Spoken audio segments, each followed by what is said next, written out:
தைப்பூசம் வந்ததையா தைப்பூசம் வந்ததையா தரையெல்லாம் மேகம் வந்து நீராட்டும் நேரமையா ஆண்டி குமரனுக்கு அபிஷேகம் நடக்குதையா சந்தனம் பன்னீரும் திருநீரும் மணக்குதையா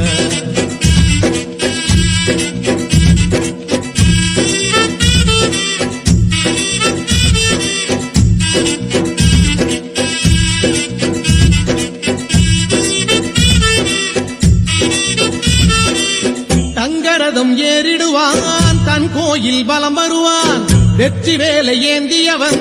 வீரனடை போட்டிடுவான் அந்த ஆண்டி அவனின் பார்வை கண் திறக்கும் அவனை வேண்ட நம் நெஞ்சில் ஞானம் பிறக்கும்